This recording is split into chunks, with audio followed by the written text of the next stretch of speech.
ये एक्सप्लेनेशन है किसके द्वारा? गिवन बाय आइंस्टीन ने इसे दिया। एंड इसमें जो भी एक्सपेरिमेंटल फैक्ट थे जिसे हॉलविच और लियोनार्ड ने दिया था, उन्हीं एक्सपेरिमेंटल फैक्ट को काफ़ी आसानी से इस फोटोन थ्योरी ऑफ लाइट से एक्सप्लेन किया गया। तो आइंस्टीन ने जो इसके फाइंडिंग दिए उस फाइंडिंग के हिसाब से था क्या कि फोटो इलेक्ट्रिक इफेक्ट जो होता है ये होता है collision due to two particle.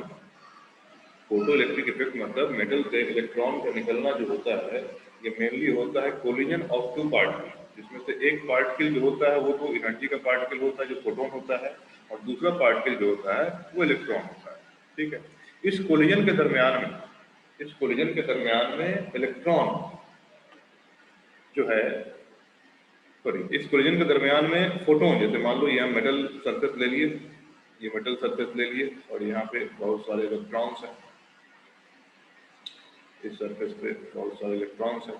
अब यहाँ पे रेडिएशन मान लो इस पे आके इंसिडेंट हुआ, किसके फॉर्म में? पैकेट्स के फॉर्म में, और हर एक पैकेट की एनर्जी कितनी होगी? E equal to H nu, और यहाँ पे इसका वर्क फंक्शन मान लो phi naught H nu naught के इक्वल। अब यहाँ से अगर nu naught greater than nu naught होगा तभी जाके इस इलेक्ट्रॉन के निकलने की संभावना है। तो उसने बोला यहाँ पे कि जब ये कोलिजन होगा, जब इन दोनों का टकराना होगा, दोनों पार्टिकल जब टकराएगा, उस टकराने के दरमियान में या तो फोटोन अपनी सारी एनर्जी इलेक्ट्रॉन को दे देगा, इसके बाद जैसे मान लो 5 इलेक्ट्रॉन वोल्ट की एनर्जी है, तो या तो सारी की सारी एनर्जी इस इलेक्ट्रॉन को दे देगा या कुछ नहीं देगा। ऐसा नहीं होगा कि अगर इसमें इसकी वर्क फंक्शन मान लो 3 वोल्ट है, तो ऐसा नहीं है कि ये फोटोन इसको 3 वोल्ट दे देगा और 2 वोल्ट से टकरा के वापस चला जाएगा। आइंस्टीन ने बोला कि यहाँ जो हम फोटोन जो ले रहे हैं, रेडिएशन को मान रहे हैं कि रेडिएशन जो इमिट हो रहा है in form of particle emit हो रहा है, तो जब ये पार्टिकल किसी मटेरियल पार्टिकल से टकराएगा तो या तो अपनी पूरी की पूरी एनर्जी उस पार्टिकल को दे देगा या उसमें से कुछ नहीं देगा। कहने का मतलब या तो कंप्लीट एब्जॉर्प्शन होगा या फिर कोई एब्जॉर्प्शन नहीं होगा, पार्शियल एब्जॉर्प्शन यहाँ पे अलाउ नहीं होता है। अब जब भी कंप्लीट एब्जॉर्प्शन होगा उस केस में इस इलेक्ट्रॉन की जो भी एनर्जी थी यहाँ पे इस मेटल सरफेस के अंदर जो भी एनर्जी थी एटम के पर्टिकुलर सेल में, उससे उसकी एनर्जी कितनी बढ़ जाएगी? ये 5 इलेक्ट्रॉन वोल्ट के बराबर इसकी एनर्जी बढ़ जाएगी। और अगर ये एनर्जी काफी है, इनफ है इसको इस मेटल सरफेस से निकालने के लिए, तो फिर ये इस मेटल सरफेस को निकाल देगा। ये पहला इसमें बोला गया। दूसरा उन्होंने बोला कि हम यहाँ पे जो भी अपना अजम्पशन ले रहे हैं उस अजम्पशन से हमें मानना पड़ेगा कि एक फोटोन अपनी जो भी एनर्जी है वो एक ही इलेक्ट्रॉन को ट्रांसफर करेगा। ये नहीं कि एक फोटोन इसको भी ट्रांसफर किया और एक फोटोन इसको भी नहीं ट्रांसफर किया। जैसे मान लो एक इलेक्ट्रॉन को निकलने के लिए यहाँ पे 3 इलेक्ट्रॉन वोल्ट चाहिए, इस इलेक्ट्रॉन को भी निकलने के लिए 3 इलेक्ट्रॉन वोल्ट चाहिए, इस इलेक्ट्रॉन को निकलने के लिए भी 3 इलेक्ट्रॉन वोल्ट चाहिए, और एक फोटोन आया मेरे पास जो कि 10 इलेक्ट्रॉन वोल्ट का है। तो ऐसा नहीं होगा कि ये जो 10 इलेक्ट्रॉन वाला फोटोन है इन तीनों को एनर्जी देके निकाल देगा, किसी एक से ही टकराएगा, एक को एनर्जी देगा 3 इलेक्ट्रॉन को निकलने के लिए, और बाकी जो बच गया, बाकी अगर हीट में लॉस नहीं होता है कोलिजन के दरमियान, इस इलेक्ट्रॉन को निकलने के दरमियान अगर ये मटेरियल पार्टिकल से कोलिजन नहीं करता है, तो उस केस में क्या होगा, बाकी जो भी एनर्जी बचेगी, जैसे मान लो 7 इलेक्ट्रॉन वोल्ट एनर्जी बच गया, ये 7 इलेक्ट्रॉन वोल्ट एनर्जी इसके काइनेटिक एनर्जी में काम आएगा, इससे लेकर निकल जाएगा। इसने बोला प्लस इसने बोला कि रिवर्स भी होगा कि एक इलेक्ट्रॉन जो है वो एक ही फोटोन से एनर्जी ले सकता है, मल्टीपल फोटोन से एनर्जी नहीं ले सकता है। ठीक है,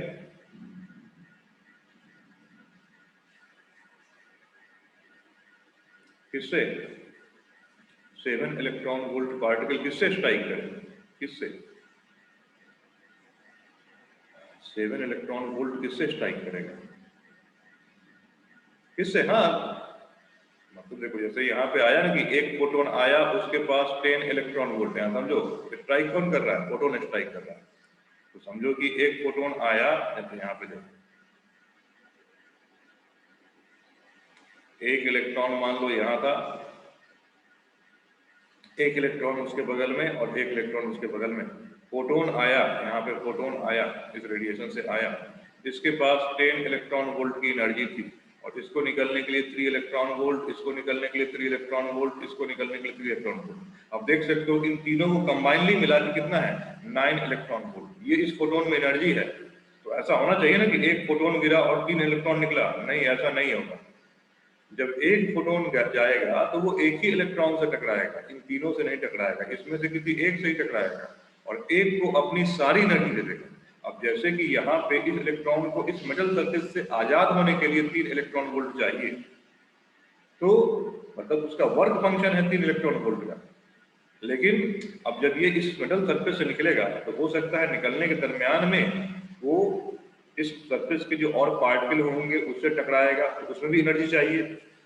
कोलिजन के दरमियान में हीट के फॉर्म में एनर्जी लॉस होगा। और मान लो अगर वो नहीं भी हीट के फॉर्म में कोलिजन नहीं करता है, ये इलेक्ट्रॉन बाकी पार्टिकल से कोलिजन नहीं करता है, तो इसके पास क्या होगा, 3 इलेक्ट्रॉन वोल्ट तो निकलने में खर्च कर देगा। तो निकल के मान लो यहाँ पे आ गया इलेक्ट्रॉन, जो निकल के यहाँ पे आ गया, इसको इसने 10 इलेक्ट्रॉन वोल्ट एनर्जी दिया था, इसमें 3 इलेक्ट्रॉन वोल्ट निकलने में खर्च कर दिया। अब ये 7 इलेक्ट्रॉन वोल्ट तो क्या हो गया, निकल गया। अब 7 इलेक्ट्रॉन वोल्ट की एनर्जी है इसके इलेक्ट्रॉन के पास, तो इस एनर्जी के साथ ये इस सरफेस को छोड़ के यहाँ से निकल जाएगा। अब ये 7 इलेक्ट्रॉन वोल्ट इसकी काइनेटिक एनर्जी में स्टोर रहेगी। अब ये किसी और से टकराए तो किससे, किसी और इलेक्ट्रॉन से टकरा सकता है, टकरा के कोलिजन के दरमियान में अपनी एनर्जी लॉस कर सकता है। लेकिन हम ये यहाँ पे मान के चल रहे हैं कि ठीक है, 10 इलेक्ट्रॉन वोल्ट, 10 इलेक्ट्रॉन वोल्ट मान लो इस इलेक्ट्रॉन को मिला, तो ये एनर्जी 3 पार्ट में बटेगी। हम देखेंगे आगे, ये एनर्जी 3 पार्ट में बटेगी। एक तो इसका वर्क फंक्शन जाएगा, एक तो इसका work function 3 electron volt but गया, एक इसकी एनर्जी जो जाएगी वो हीट के फॉर्म में लॉस होगी। मान लो ये एनर्जी जाती है, ये हीट के फॉर्म में लॉस होती है, किसके कारण, due to collision. Due to collision किससे, ये फोटोन और इलेक्ट्रॉन कोलिजन नहीं, ये जो यहाँ से निकलने के दरमियान में आसपास के इस मटेरियल के जो और पार्टिकल होंगे उनसे टकरा के उनसे कोलिजन करेगा, और बाकी बचा कुचा एनर्जी इसकी काइनेटिक एनर्जी में स्टोर हो जाएगी। इस तरीके से काम होगा। समझ में आया?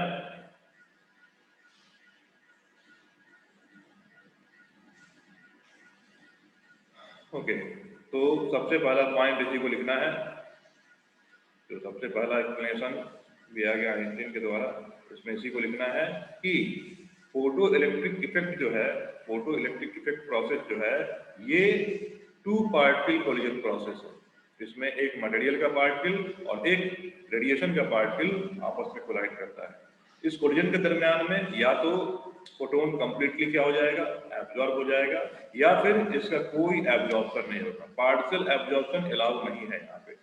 अब एब्जॉर्ब होने के बाद इलेक्ट्रॉन की जो भी एनर्जी रहेगी उससे एनर्जी क्या हो जाएगी, जितना फोटोन की एनर्जी थी उससे वो एनर्जी उसमें चली जाएगी, उतनी एनर्जी बढ़ जाएगी, है ना। अब ये फोटोन और इलेक्ट्रॉन का जो कोलिजन होता है 1 to 1 होता है, मतलब एक फोटोन एक इलेक्ट्रॉन से, या कहो एक इलेक्ट्रॉन एक फोटोन से टकराएगा। ऑल दो फोटोन के पास अगर एक से अधिक निकालने की क्षमता होगी, एक से अधिक इलेक्ट्रॉन निकालने की क्षमता होगी, तो निकालेगा एक ही, बाकी एनर्जी उस इलेक्ट्रॉन को दे देगा जो कि उसको निकलने में, और निकल गया मेटल सरफेस से तो उसके काइनेटिक एनर्जी में इस्तेमाल हो जाएगी। ये पॉइंट समझ में आ गया कि इसमें दिक्कत है?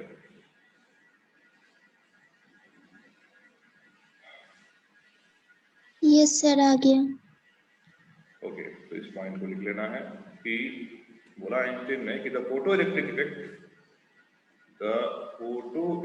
Effect is the result of collision of two particles, दो पार्टिकल से कोलिजन से होगा, one of which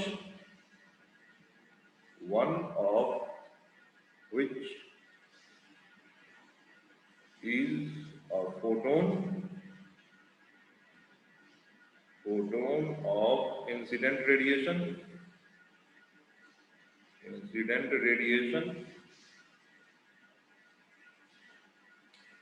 and other each an electron an electron of metal surface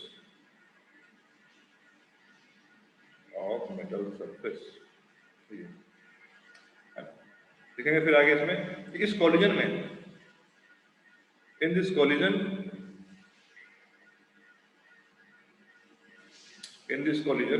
the photon is either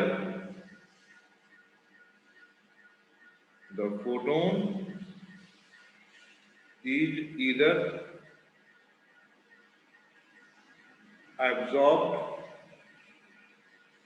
absorbed fully or not at all. That means there is no partial absorption. That means there is no partial absorption.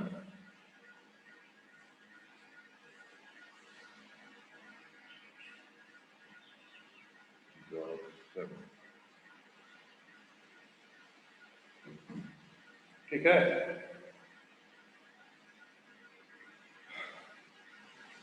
हटाया जाए इसको।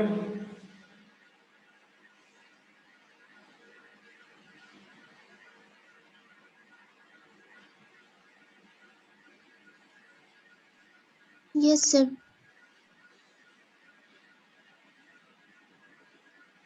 Okay, आगे लिखेंगे। Also photoelectric effect is a one photon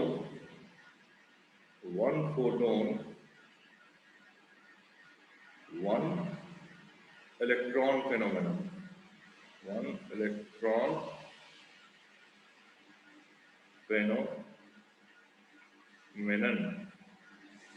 that is one photon gives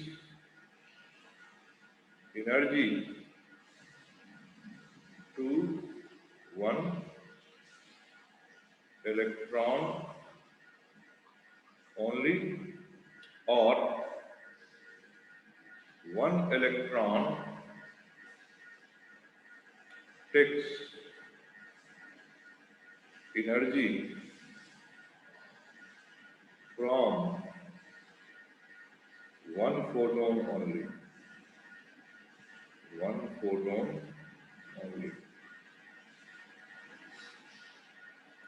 For example, if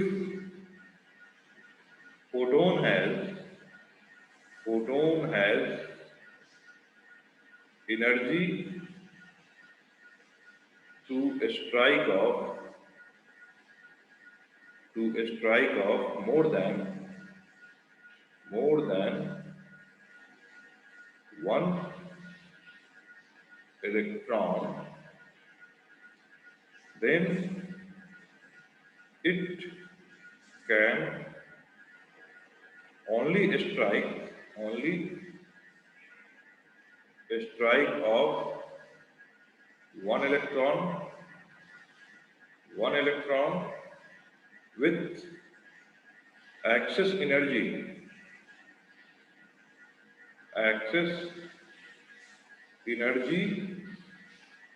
being imparted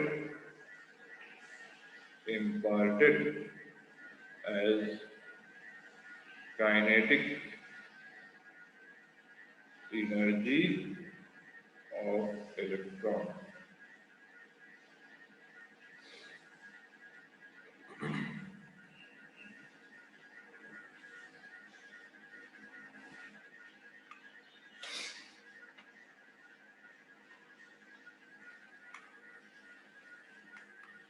ठीक है।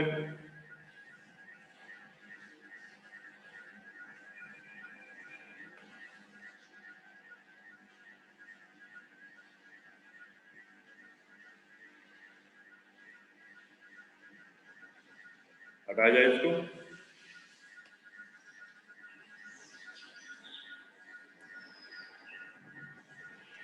एक minute पे।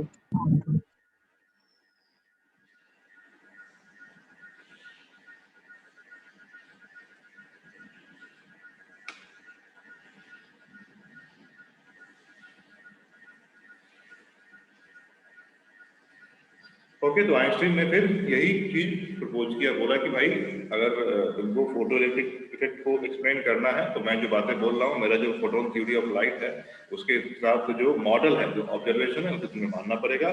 उसी हिसाब से उसकी जितनी भी फिनोमिनन है वो इजीली एक्सप्लेन हो जाएगी। वही उसकी सारी कही हुई बातें हैं जिसको पॉइंट वन यहाँ पे देख रहे हैं। पहला बात तो ये बोला कि यहाँ पे जो होगा वेव के फॉर्म में नहीं टकराएगा, वो टकराएगा पार्टिकल के फॉर्म में, और पार्टिकल के फॉर्म में टकराता ही भी है तो यहाँ पे एक फोटोन एक ही इलेक्ट्रॉन से टकराएगा, और अगर उसके पास जो भी एनर्जी होगी वो एनर्जी अगर इनफ एनर्जी है उसको वहां से निकालने में तो इलेक्ट्रॉन निकल जाएगा, और जो भी उसकी एक्स्ट्रा एनर्जी होगी उस इलेक्ट्रॉन की काइनेटिक एनर्जी में इस्तेमाल हो जाएगी। अब इसमें यह बात भी लिखना पड़ेगा कि जो फोटोन टकरा रहा है उसके पास कम से कम इतनी एनर्जी होनी चाहिए जो उसके इलेक्ट्रॉन के क्या करे, जो इलेक्ट्रॉन पे कूलम फोर्स, जो इलेक्ट्रॉन पे अट्रैक्शन फोर्स लग रहा होगा, किसके कारण, उस मेटल सरफेस के कारण। मेटल सरफेस के कारण क्यों? क्योंकि इलेक्ट्रॉन जब होता है तो किसी न किसी एटम से का पार्ट होता है ना, और एटम का पार्ट होता है तो उस एटम के न्यूक्लियस से वो बंधा हुआ होता है। तो एटम के न्यूक्लियस से बंधा हुआ होता है कैसे? तो एटम का जो न्यूक्लियस है उससे पॉजिटिव चार्ज होता है, और वो पॉजिटिव चार्ज उस पर वही कूलम्बिक अट्रैक्शन फोर्स लगा रहा होता है। तो जो भी फोटोन जा रहा है उसमें मिनिमम इतनी एनर्जी होनी चाहिए कि उस कूलम्बिक फोर्स ऑफ अट्रैक्शन को ओवरकम कर सके। उससे मतलब इतनी एनर्जी होनी चाहिए कि उसको जब वहां से लेके जाए तो वो कूलम्बिक फोर्स ऑफ अट्रैक्शन जो है उसको ओवरकम कर सके। तो वही मिनिमम एनर्जी क्या होती है? वही मिनिमम एनर्जी होती है वर्क फंक्शन। तो दूसरा बात यही बोला गया कि कम से कम जो भी फोटोन आ रहा है उसकी एनर्जी कम से कम इतनी होनी चाहिए कि जो उस मेटल का वर्क फंक्शन है उसके बराबर हो जाए। इतना होगा तभी जाके ये स्ट्राइक आउट हो जाएगा। तो नेक्स्ट हम पार्ट बोलेंगे, नेक्स्ट पॉइंट कि एज इलेक्ट्रॉन्स ऑफ फोटोमेटल, मतलब जिस मेटल के थ्रू फोटोइलेक्ट्रिक प्रोसेस हो रहा है, फोटोमेटल is bounded with the nucleus of atom by Coulombic attraction force. Hence, incoming photon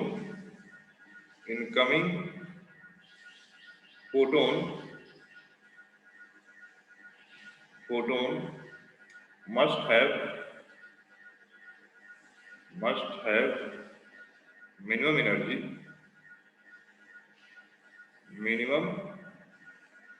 energy to cause emission of electron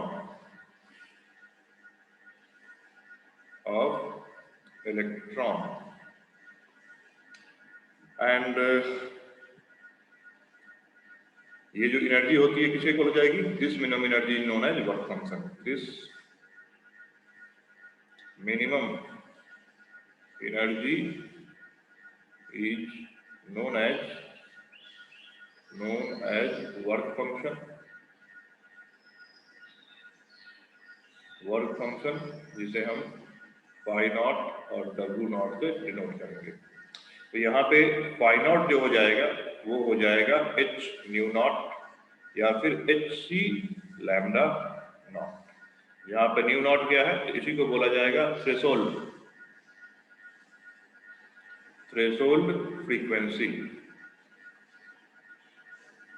of radiation, और इस lambda naught को बोला जाएगा थ्रेशोल्ड वेवलेंथ। तो कम से कम इतनी एनर्जी तो होनी चाहिए इसका वर्क फंक्शन के इक्वल, और ये हमारा वर्क फंक्शन हो जाएगा, वर्क फंक्शन। तो कई बार सीबीएसई में डेफिनेशन में पूछ सकता है कि क्या होता है थ्रेशोल्ड फ्रीक्वेंसी और क्या होता है फाई नॉट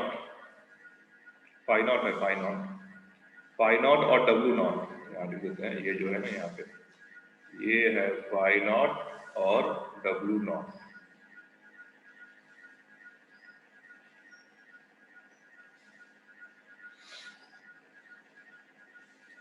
तो कई बार एक डेफिनेशन में पूछ सकता है कि थ्रेशोल्ड फ्रीक्वेंसी क्या होता है एंड थ्रेशोल्ड वेवलेंथ क्या होता है।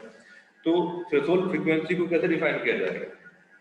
तो थ्रेशोल्ड फ्रीक्वेंसी को बोला जाएगा कि मिनिमम फ्रीक्वेंसी किसका, जो भी रेडिएशन इंसिडेंट हो रहा है उस रेडिएशन की जो वो मिनिमम फ्रीक्वेंसी जिससे क्या हो जाए, इलेक्ट्रॉन जो है मेटल सरफेस को जस्ट छोड़ दे, मेटल सरफेस को क्या कर दे, वहां से निकल के जस्ट वहां पे खड़ा रहे, छोड़ दे, जीरो काइनेटिक एनर्जी के साथ रहे, तो उसी को हम बोलेंगे थ्रेशोल्ड फ्रीक्वेंसी। और थ्रेशोल्ड वेवलेंथ इसको बोला जाएगा। तो थ्रेशोल्ड वेवलेंथ वो होगा कि मैक्सिमम वेवलेंथ, देखो यहाँ पे वेवलेंथ में डिवीजन है, तो डिवीजन में क्या हो जाएगा, मैक्सिमम वेवलेंथ है ना। जब ये वैल्यू ज्यादा होगी तो वर्क फंक्शन क्या होगा, कम। तो ये वैल्यू एक मैक्सिमम वैल्यू होगी जहां पे क्या हो जाए, इलेक्ट्रॉन एमिशन प्रोसेस अकर करे, ये हो जाएगी थ्रेशोल्ड वेवलेंथ। तो आगे हम लिखते हैं यहाँ पे डेफिनेशन लिख देते हैं, थ्रेशोल्ड फ्रीक्वेंसी क्या होगी, न्यू नॉट को हम बोलेंगे थ्रेशोल्ड फ्रीक्वेंसी, और ये क्या हो जाएगा, the minimum frequency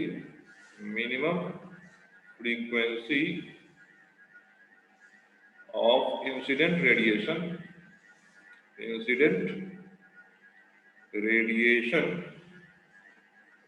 to eject the electron from metal surface, from photometal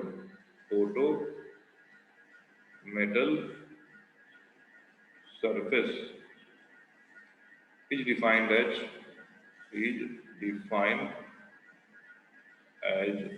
threshold frequency,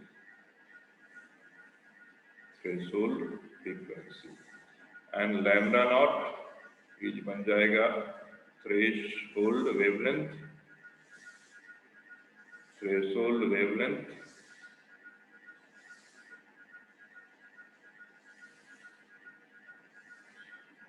ये क्या हो जाएगा, the maximum wavelength of incident radiation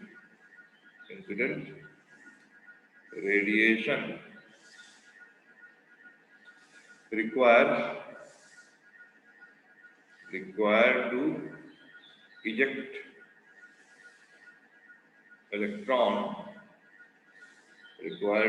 electron from photometal।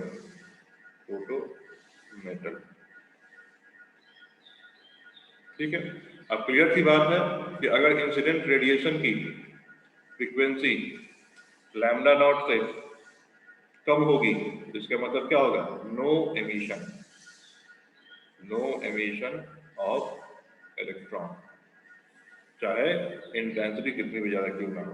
And अगर lambda greater than lambda naught हो गया उस केस में भी नो एमिशन ऑफ इलेक्ट्रॉन होगा।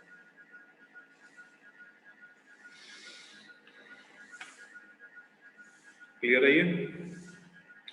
अब इसमें जो पीछे हम वर्क फंक्शन लिखे हैं, इस वर्क फंक्शन को हम कैलकुलेट कर सकते हैं। ये जो फाई नॉट है, इस फाई नॉट को ऐसे भी कैलकुलेट करके लिख सकते हैं।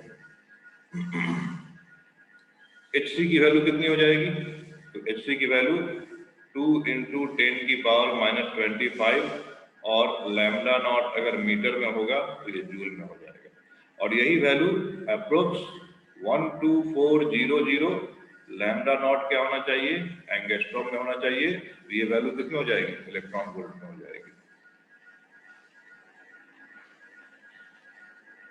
ये वैल्यू इलेक्ट्रॉन वोल्ट में। तो इस फॉर्मूले से तुम किसी भी मेटल की वर्क फंक्शन निकाल सकते हो। केवल उसके लिए तुमको क्या बताना चाहिए, उसका लैम्डा नॉट बताना चाहिए, और नहीं तो डायरेक्टली यहाँ से इस्तेमाल कर लो। अगर फ्रीक्वेंसी उसका थ्रेशोल्ड फ्रीक्वेंसी पता है तो उसमें इससे मल्टीप्लाई कर दोगे, इससे तो वैल्यू आ जाएगा। ठीक है ये।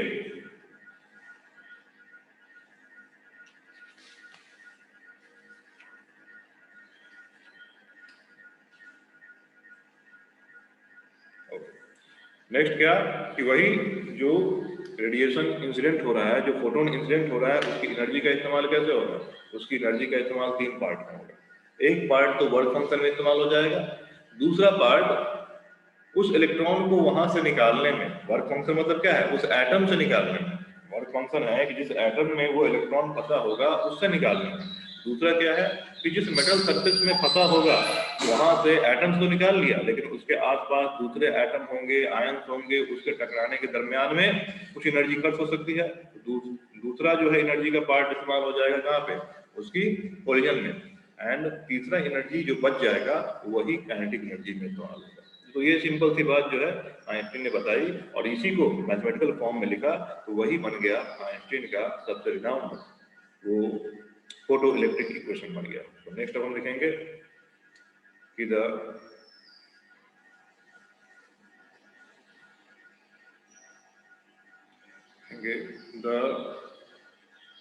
energy of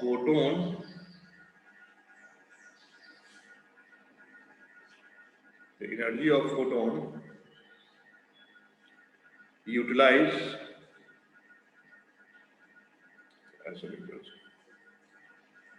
the incident photon, the energy of incident photon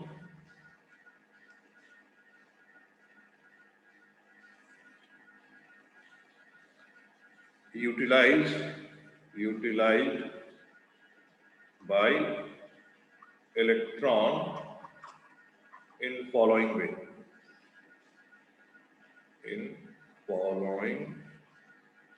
way. तो सबसे पहले क्या होगा? सबसे पहले firstly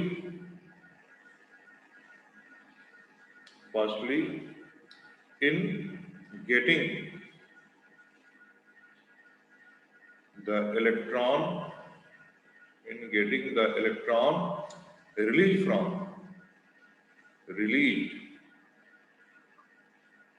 from the bondage of the nucleus.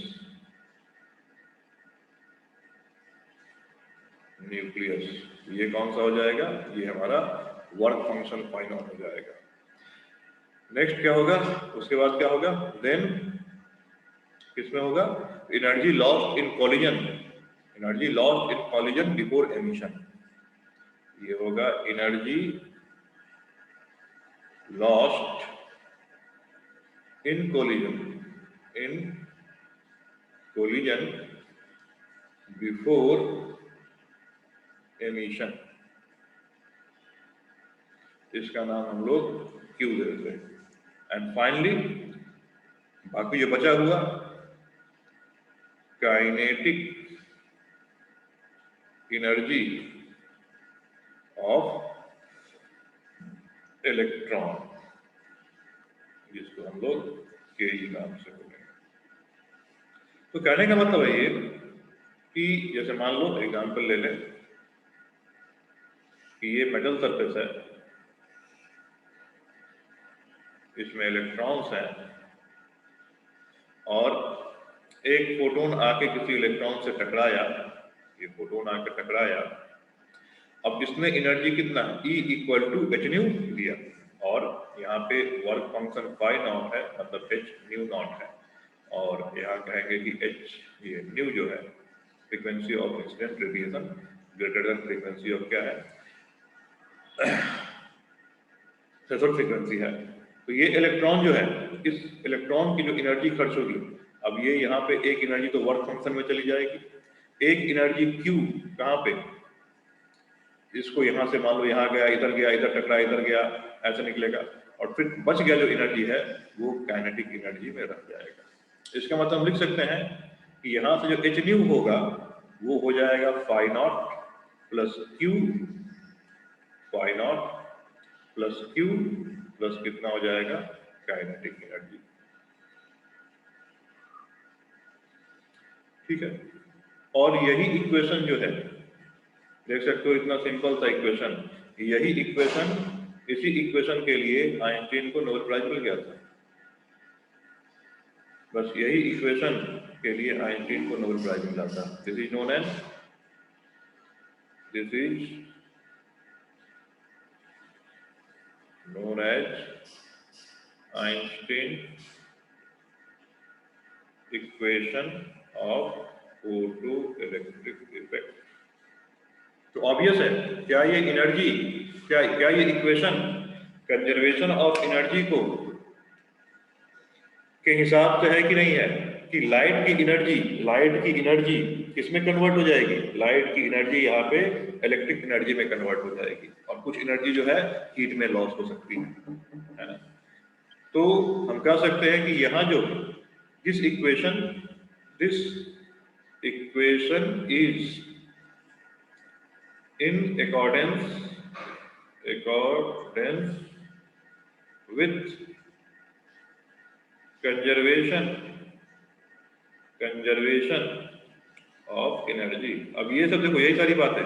अब इस पे भी क्वेश्चन पूछ दिए हुए नेट में, IIT में, इसमें भी क्वेश्चन पूछ दिए हुए। क्या क्वेश्चन पूछे हुए हैं कि आइंस्टीन का जो फोटो इलेक्ट्रिक इक्वेशन है वो इसमें से किसको फॉलो करता है, conservation of momentum, conservation of linear momentum, conservation of angular momentum, conservation of energy, किसको फॉलो करता है ना। उसका जवाब होगा कंजर्वेशन ऑफ एनर्जी का।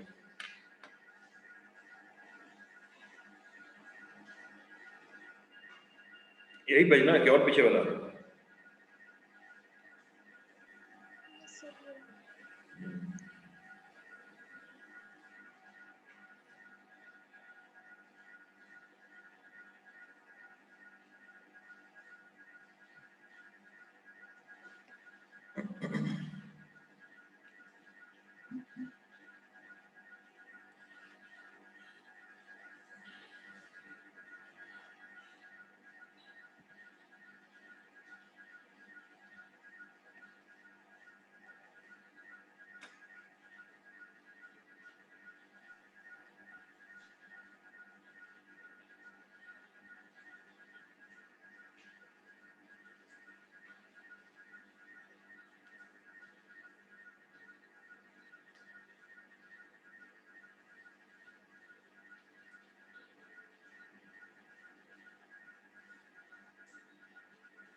हो गया, ठीक है। अब ये ऑलवेज वही ध्यान रखना है, कोई जरूरी नहीं है कि जो भी इलेक्ट्रॉन, जो भी फोटोन जिसकी एनर्जी ज्यादा हो वर्क फंक्शन से, उस सबको हम लोग बोलेंगे कैपेबल फोटोन। तो इसका मतलब ये नहीं है कि कोई भी कैपेबल फोटोन यहाँ पे इलेक्ट्रॉन का एमिशन कर ही देगा। क्यों नहीं कर सकता है? क्योंकि अगर जैसे मान लो इसके पास 10 इलेक्ट्रॉन वोल्ट की एनर्जी थी, मतलब एच न्यू कितना था, एच न्यू 10 इलेक्ट्रॉन वोल्ट था, एच न्यू 10 इलेक्ट्रॉन वोल्ट था, और यहाँ पे वर्क फंक्शन मान लो 6 इलेक्ट्रॉन वोल्ट का है, तो इसमें से 6 इलेक्ट्रॉन वोल्ट तो वर्क फंक्शन मतलब उसको न्यूक्लियस के कैद से आजाद कराने में खर्च हो जाएगा। और सपोज कर लो उसको फिर जहां से निकल रहा है उसके आसपास जो भी और मटेरियल के पार्टिकल हैं उनसे टकरा के मेटल के सरफेस के बिल्कुल फ्रंट पे आने में 5 इलेक्ट्रॉन वोल्ट खर्च हो जाता है। तो ये इलेक्ट्रॉन कभी भी नहीं निकल पाएगा। क्यों? कि ऑल्दो जो इसकी एनर्जी दी गई है इसके वर्क फंक्शन से क्या ज्यादा है, लेकिन उसको वहां से निकलने में ड्यूरिंग कोलिजन 5 इलेक्ट्रॉन वोल्ट और एनर्जी चाहिए, तब जाके वो निकल पाएगा। तो क्या होगा, वो इलेक्ट्रॉन अपने न्यूक्लियस से निकल के उसी मेटल में कहीं और घूमते रहेगा, फिर किसी दूसरे के साथ जाके बॉन्ड बना लेगा। मान लो यहाँ 4 इलेक्ट्रॉन वोल्ट भी चाहिए, फिर भी नहीं निकल पाएगा। उस केस में क्या होगा कि निकल के वो सरफेस पे आके अटका हुआ रहेगा, है ना। और फिर जब सरफेस पे आके अटके रहेगा तो थोड़ी देर में क्या होगा, कोई ना कोई एटम उसे अपनी ओर खींच लेगा। क्यों? क्योंकि ये न्यूट्रल पार्टिकल से निकला है, न्यूट्रल सरफेस से निकला है ये, तो कोई ना कोई जो जिससे निकला होगा उस एटम में पॉजिटिव चार्ज आ गया होगा, तो कुछ देर में वापस इसे अपनी ओर खींच लेगा ये। तो कोई जरूरी नहीं है कि जितने भी कैपेबल फोटोन होते हैं वो सब के सब इलेक्ट्रॉन को एमिशन करा ही पाए। ठीक है, चलो नेक्स्ट सेशन में एंट्री किया जाए, बाकी बातें उसमें करेंगे।